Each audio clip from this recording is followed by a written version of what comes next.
Situé dans les Hauts-de-France, le canal Seine-Nord-Europe représente un défi humain, technique et environnemental exceptionnel. Découvrons ensemble les étapes incontournables pour réussir ce projet.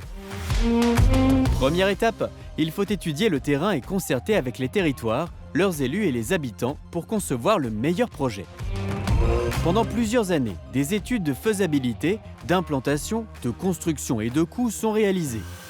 Relief, sol, habitat et activités humaines, espaces naturels, eau de surface ou souterraine, acoustique et espèces vivantes, tout est précisément mesuré, inventorié et analysé.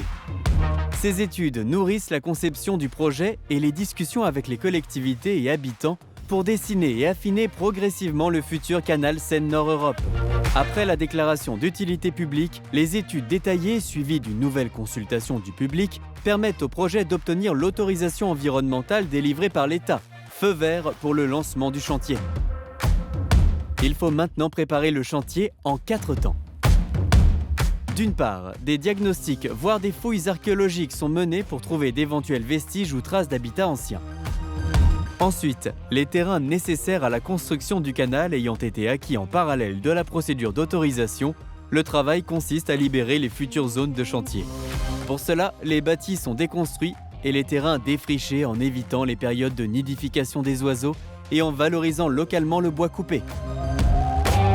Dans le même temps, les réseaux d'électricité, d'eau ou de télécom sont déplacés.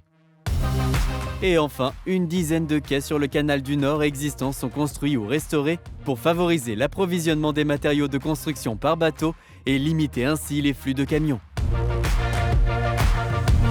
Avant le début du chantier et tout au long des étapes, des mesures sont prises pour éviter, réduire ou compenser les impacts du chantier sur l'environnement et même amplifier à terme le potentiel de biodiversité. Des berges lagunées, des espaces hydrauliques ou encore des passages pour permettre à la faune de traverser le canal sont aménagés. Mais aussi des plantations d'arbres, création de mares ou encore restauration de prairies sèches. Au final, c'est plus de 1100 hectares d'aménagements environnementaux qui sont réalisés. Une fois la préparation terminée, le chantier du canal peut commencer. Il se déroule en 2 temps. Le premier temps consiste à construire les ouvrages du canal Seine-Nord-Europe, notamment des franchissements routiers, ferroviaires et des ponts-canaux, dont l'emblématique pont-canal de la Somme.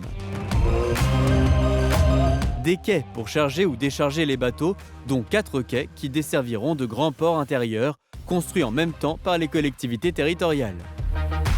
Des siphons et des aqueducs pour assurer l'écoulement naturel des eaux. Des écluses, dont certaines parmi les plus hautes d'Europe et dont la construction se poursuivra durant le creusement du canal. Le deuxième temps consiste à aménager le canal.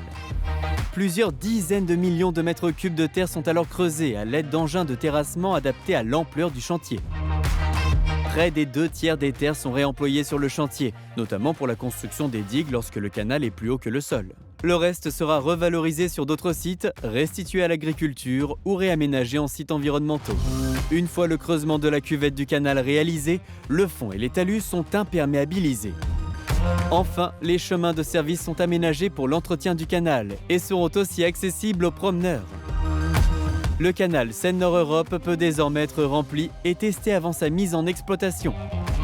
Le remplissage se fait par pompage depuis la rivière Oise, section par section et sur plusieurs mois.